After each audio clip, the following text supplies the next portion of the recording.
oh, how everything can change in a matter of days. It was all good just a week ago. We beat up on the Chicago Sky a few days ago. 35-point victory. Caitlin Clark triple-double. Indiana Fever riding high. Indiana Fever fans riding high. Caitlin Clark supporters riding high. And then, of course, the dweebs do what the dweebs do. They make up nonsense. They make up lies. And the WNBA validate the lies. The WNBA validates the nonsense. The WNBA validates non-truths. The Indiana Fever aren't playing games anymore.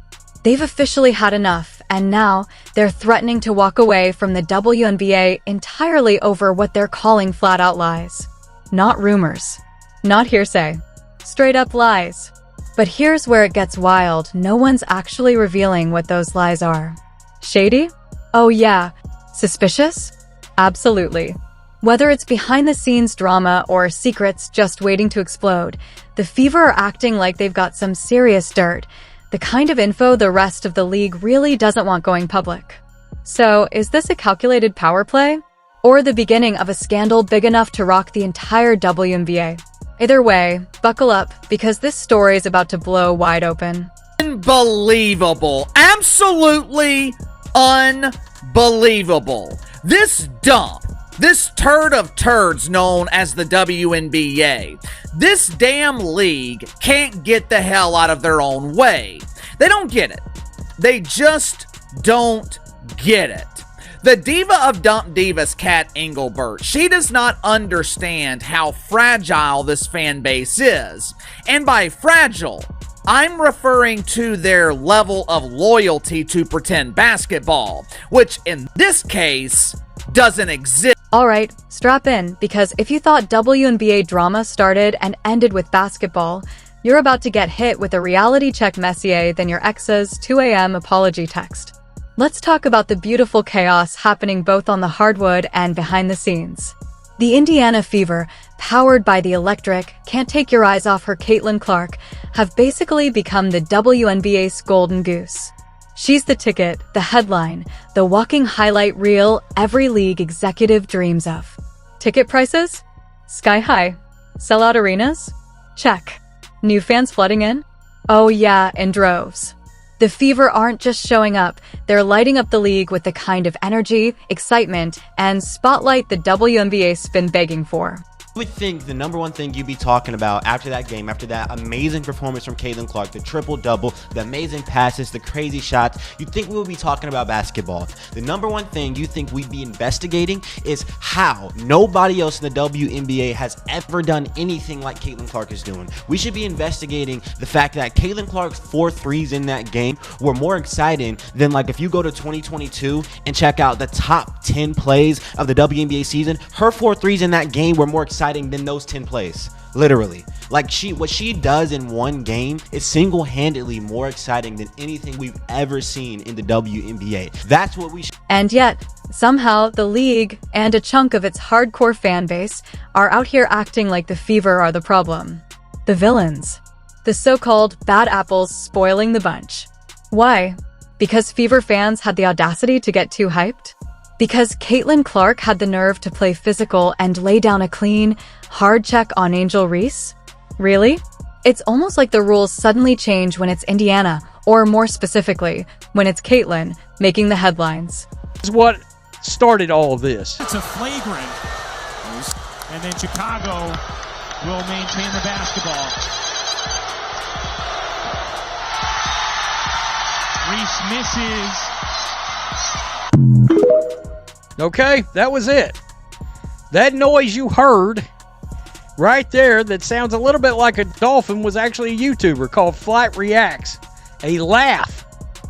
All right, a laugh that it's my understanding actually gets played during NBA games too.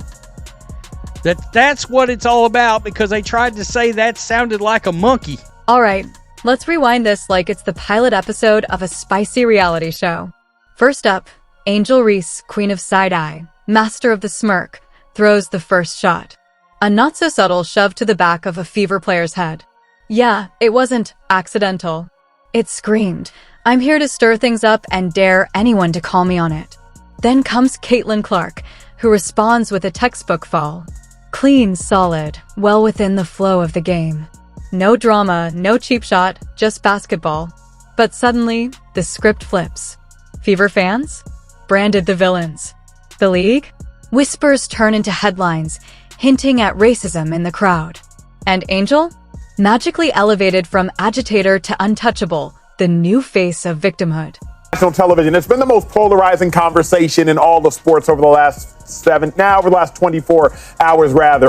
Angel Reese, many would suggest that she overreacted, but Slick, do you have an issue with Angel Reese's reaction to Caitlin Clark's flagrant foul?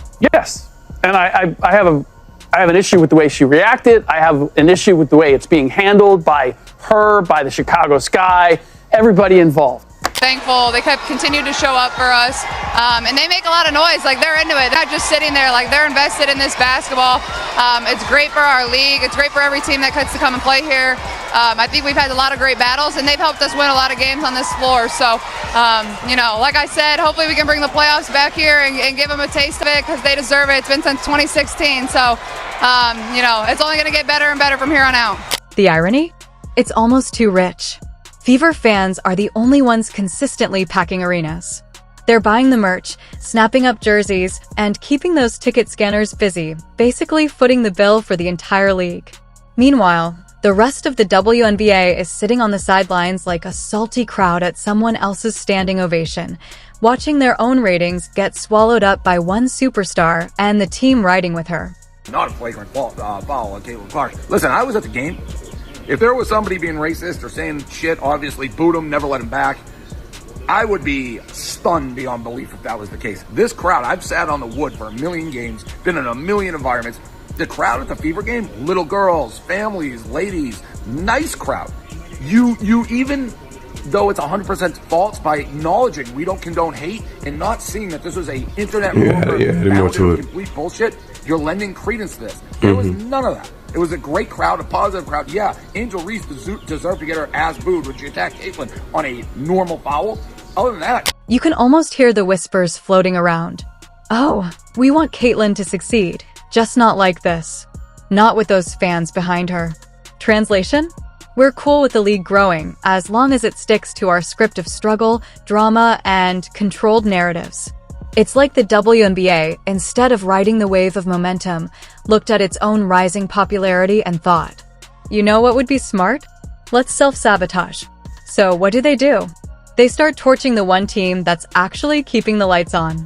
And here's the real twist. They wanted to hone their defensive skills. Last season, in the offseason, Stephanie White made it a point to drill that idea home. I mean, Caitlin Clark talked about upping her defense, and in the offseason, they picked up a lot of key defenders. They picked up Natasha Howard, who is the 2019 Defensive Player of the Year, and last season, the Connecticut Sun came in first in their defensive rating. So what did the Fever do? They took Stephanie White, they took Keith Porter, they brought in Dewana Bonner, and they said, we're doing this right. The same fans being accused of racism? Yeah, they're the ones showing up in massive numbers to support their team, night after night. So let's ask the real question. Is this really about racism? Or is it about jealousy, control, and a serious case of bitterness over Caitlin Clark's meteoric rise and the Fever's spotlight? Let's be honest, Caitlin Clark is the most polarizing figure this league has seen in years. Angel Reese? Like her or not, she's been positioned as the league's go-to rival, the built-in antagonist. And Fever fans? They've become the easy targets. The ones blamed every time the temperature in the room goes up. But here's the reality. Without Caitlin and the Fever, the WNBA might still be trying to fill half-empty gyms with free ticket promos and awkward crowd mics. Now the league is booming. And somehow, instead of throwing a parade, the same people who should be cheering are trying to shut the whole thing down. But while the league spins its wheels, the Fever just keep winning, both on the scoreboard and in the hearts of fans. Because when the noise fades, it's still about basketball. The kind that packs arenas, moves merch, and demands attention. So let the Fever play. Let Caitlin shine. And maybe, just maybe, the WNBA will finally realize that growth can be messy, but it's also exactly what the game needs. Today, the WNBA is investigating alleged racial comments that were directed at WNBA player Angel Reese by fans yesterday at the Gainbridge Fieldhouse. Actually, that game was on Sunday. The Players Union says it supports, on Saturday rather. The Players Union says it supports the investigation and condemns all forms of hate and discrimination. All right, let's pull back the curtain on what might be the wildest soap opera in sports right now. The WNBA, where the drama has more twists than a pretzel factory. Front and center, we've got the Indiana Fever, the team that basically jump-started a league that had been flickering like a dying phone battery for years. And leading the charge? Caitlin Clark, the rookie phenom who isn't just breaking records, she's smashing expectations faster than anyone thought possible. Fans are showing up in droves. Arenas? Packed to the rafters. Ticket prices? Blasting off like they're strapped to a SpaceX rocket. And merch? Flying off shelves like it's Black Friday every game day. On paper, it's every sports XX dream scenario. But here's the twist. Instead of everyone rallying behind this momentum with a collective let's go, the vibe feels more like, whoa, not like that. Suddenly, the Fever and their diehard fans are being painted as the villains of the league. Too passionate. Too loud. Too visible. Apparently, too much for a system that's gotten a little too comfortable with slow and safe. It's giving major, you can't sit with us energy. But swap the pink Mean Girls outfits for WNBA jerseys and throw in some seriously sketchy calls about who really belongs on the court. People just aren't used to the heated intensity of a great rivalry. But in the NBA, we had MJ and the Pistons, we had Bird and Magic. We're kind of used to it. As Caitlin Clark in Indiana hammered the Chicago Sky, it was like 4.5 minutes left in the third, there was a foul. It should not have been upgraded to a flagrant foul, it was a foul. And I really think if you truly respect women's basketball, let them play. Sort of like guys. Rivalries equal ratings. Sports is better with intensity. Animosity is part of it. This is okay. Who cares if Angel Reese doesn't like Caitlin Clark? It's not soccer. So what's really going on here? Everything came to a head after that now infamous moment, the one tackle that broke the internet and sent the WNBA straight into damage control mode. Angel Reese, the league's reigning queen of flair and side-eye, got tangled up with Caitlin Clark in a play that, honestly, was just classic basketball. A little contact, some hustle, and a bit of rough and tumble. Totally normal. But somehow, that routine and game moment exploded into a full-on witch hunt against the Fever. Suddenly, nobody was talking about defense, hustle, or who outplayed who. Instead, the narrative shifted fast. We went from intense competition to accusations of racism, questions about sportsmanship, and even whispers about whether the Fever should be disciplined as a team. Let's step back for a second and look at the timeline. It all starts with Angel giving a Fever player a shove clear as day, cheap shot energy. What happens next? Nothing. No suspension. No league-wide outrage. Not even a headline. Then Caitlin answers with a clean, legal, textbook play. And boom, the internet goes nuclear. Fever fans get branded as racists, league officials start raising eyebrows about crowd behavior, and the media dives in like it's the finale of the real WNBA.